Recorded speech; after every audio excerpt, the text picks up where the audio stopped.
समुद्र की लहरों से कुछ दूरी पर ओडिशा की धरती पर खड़ा है एक ऐसा स्मारक जिसे समय ने छुआ भी और चुनौती भी दी, कोणार्क का सूर्य मंदिर।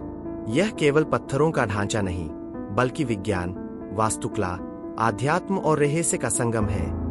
जब पहली किरण पूर्व दिशा से उगती है तो ऐसा लगता है मानो सूर्य स्वयं अपने रथ पर सवार होकर इस मंदिर की ओर बढ़ रहा हो।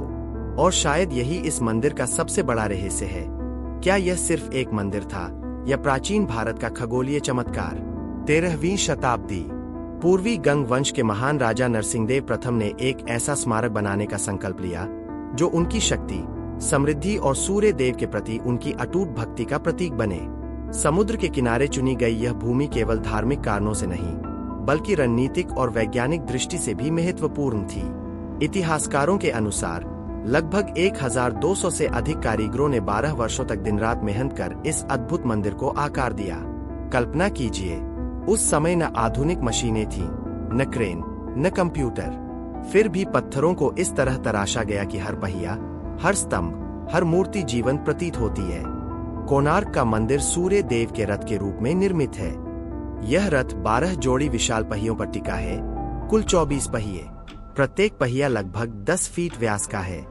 लेकिन ये पहिए सिर्फ सजावट नहीं है। इनकी तीलियों और छायाओं को देखकर समय का सटीक अनुमान लगाया जा सकता है। क्या यह एक विशाल सूर्य घड़ी थी? यदि आप ध्यान से देखें तो हर पहिए पर 8 मुख्य तीलियां हैं, जो दिन के 8 प्रहरों का संकेत देती है। कुछ विद्वानों का मानना है कि ये पहिए वर्ष के 12 महीनों और 24 घंटों का प्रतीक है। यानी यह मंदिर समय को पत्थरों में बांधने का प्रयास था। मंदिर के सामने 7 घोड़े उकेरे गए हैं, जो सूर्य के रथ को खींचते हुए प्रतीत होते हैं। 7 घोड़े, सप्ताह के 7 दिन, या प्रकाश के 7 रंग, या वैदिक परंपरा के 7 छंद। हर व्याख्या अपने आप में एक रहस्य है। प्राचीन ग्रंथों में सूर्य को सप्ताश्व रथ पर आरूढ़ बताया गया है, और यहाँ वही दृश्य पत्थरों में जीवंत हो उठता है। लेकिन इस भव्यता के पीछे छिपी है एक गहरी कहानी, मंदिर का ध्वंस। आज जो हम देखते हैं वह इस महान संरचना का केवल एक हिस्सा है। मुख्य गर्भगृह, जहां सूर्य देव की विशाल प्रतिमा स्थापित थी, अब नहीं है।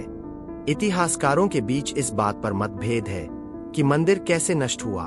कुछ कहते हैं कि समुद्री तूफानों और समय की मार ने इसे कमजोर किया।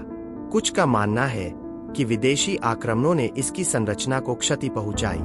और एक लोकप्रिय किंवदंती यह भी कहती है कि मंदिर के शिखर पर एक विशाल चुंबकीय पत्थर लगा था। कहा जाता है कि यह चुंबक इतना शक्तिशाली था कि समुद्र में गुजरने वाले जहाजों के कंपास को प्रभावित कर देता था। नाविकों को दिशा भ्रम हो जाता था। इसी कारण विदेशी नाविकों ने उस चुंबक को हटवा दिया, जिससे मंदिर की संतुलन प्रणाली बिगड़ गई और धीरे धीरे इसका मुख्य भाग ढह गया। क्या यह सच है? ऐतिहासिक प्रमाण स्पष्ट नहीं है, लेकिन लोक कथाएं आज भी इस रहस्य को जीवित रखे हुए हैं। मंदिर की दीवारों पर उकेरी गई मूर्तियां भी अपने आप में एक गूढ़ संदेश समेटे हुए हैं। देवताओं, अप्सराओं, संगीतकारों, नर्तकों और दैनिक जीवन के दृश्य, सब कुछ यहाँ पत्थरों में अंकित है। और साथ ही कामकला की जटिल और स्पष्ट प्रतिमाएं भी। कई लोग प्रश्न करते हैं, एक धार्मिक स्थल पर ऐसी मूर्तियां क्यों? विद्वानों का मानना है कि यह जीवन के संपूर्ण चक्र का प्रतीक है।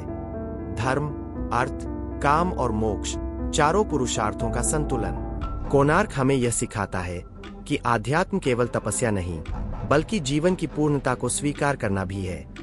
एक और रहस्य जुड़ा है धर्मपद नाम के एक बालक से। लोककथा के अनुसार जब मंदिर का निर्माण लगभग पूरा हो चुका था, तब शिखर पर अंतिम पत्थर स्थापित नहीं हो पा रहा था। राजा ने घोषणा की थी कि यदि निर्धारित समय तक निर्माण पूरा न हुआ तो सभी कारीगरों को दंड दिया जाएगा। तभी एक 12 वर्षीय बालक धर्मपद वहां आया। उसने रातों रात समस्या का समाधान किया और शिखर पर अंतिम पत्थर स्थापित कर दिया। लेकिन उसे यह भय था कि राजा को पता चलेगा कि इतने वर्षों से कारीगर यह कार्य नहीं कर पाए, और एक बालक ने कर दिखाया तो वे अपमानित होंगे। कारीगरों की रक्षा के लिए उसने स्वयं समुद्र में कूदकर बलिदान दे दिया। क्या यह कहानी सत्य है या केवल लोक विश्वास? इसका कोई ठोस प्रमाण नहीं, लेकिन यह कथा कोणार्क की आत्मा में रचीब सी है। वास्तुकला की दृष्टि से देखें तो कोणार्क का मंदिर किंगडम ऑफ लाइट का प्रतीक था। गर्भगृह इस प्रकार बनाया गया था कि सूर्य की पहली किरण सीधे देव प्रतिमा पर पड़े। कुछ विद्वानों का मानना है कि मंदिर की संरचना इस प्रकार थी कि दिन के विभिन्न समयों में सूर्य का प्रकाश अलग अलग कोणों से भीतर प्रवेश करता था, यानी यह एक खगोलीय वेधशाला भी हो सकता था। ब्रिटिश काल में जब पुरातत्वविदों ने इस स्थल का अध्ययन शुरू किया, तब मंदिर का बड़ा हिस्सा रेत में दबा हुआ था। 1900 के आसपास संरक्षण कार्य प्रारंभ हुआ। मुख्य मंडप के गिरने के खतरे को देखते हुए उसके भीतर पत्थर भर दिए गए ताकि संरचना सुरक्षित रहे। आज जो हम देखते हैं वह संरक्षण का परिणाम है, मूल भव्यता का केवल एक अंश। यूनेस्को ने 1984 में कोणार्क सूर्य मंदिर को विश्व धरोहर स्थल घोषित किया। यह केवल भारत की नहीं, बल्कि पूरी मानव सभ्यता की धरोहर है। यहाँ आने वाला हर व्यक्ति समय की उस यात्रा का हिस्सा बन जाता है जहाँ विज्ञान और आध्यात्म एक दूसरे में विलीन हो जाते हैं। रात के समय जब चांदनी इन पहियों पर पड़ती है तो ऐसा लगता है जैसे समय स्वयं ठहर गया हो। हवा में समुद्र की नमी है और पत्थरों पर इतिहास की गूंज। क्या इन पहियों ने सचमुच समय को मापा? क्या शिखर पर लगा चुंबक वास्तव में अस्तित्व में था?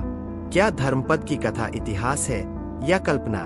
प्रश्न अनेक है, उत्तर धुंधले। कोणार्क का रहस्य केवल उसके पत्थरों में नहीं, बल्कि उस सोच में है जिसने इसे जन्म दिया।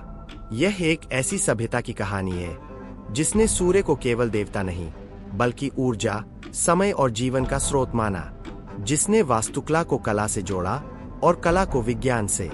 आज भी शोधकर्ता इस मंदिर के हर कोने को नए दृष्टिकोण से देखते हैं। कुछ इसे प्राचीन इंजीनियरिंग का चमत्कार कहते हैं, कुछ आध्यात्मिक प्रतीक और कुछ इसे एक अधूरा स्वप्न मानते हैं। लेकिन एक बात निश्चित है, कोणार्क केवल अतीत की कहानी नहीं, बल्कि वर्तमान के लिए प्रेरणा है। जब आप उन विशाल पहियों के सामने खड़े होते हैं तो एहसास होता है कि मानव कल्पना कितनी विशाल हो सकती है। पत्थर बोलते नहीं, फिर भी वे इतिहास सुना देते हैं। और शायद यही कोणार्क का सबसे बड़ा रहस्य है। यह हमें हमारे ही अतीत से परिचित कराता है और बताता है कि हम क्या कर सकते हैं। समय के साथ बहुत कुछ बदल गया, लेकिन कोणार्क आज भी खड़ा है, थोड़ा टूटा हुआ पर गर्व से भरा। सूर्य हर दिन उगता है और उसकी किरणें इन पत्थरों को फिर से जीवंत कर देती है। जैसे कह रही हो, रहस्य कभी पूरी तरह समाप्त नहीं होते।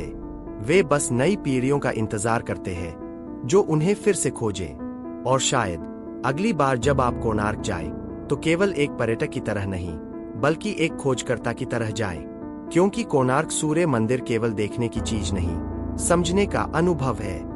यह इतिहास, विज्ञान और आस्था का ऐसा संगम है जो जितना जाना जाए उतना ही रहस्यमय होता जाता है।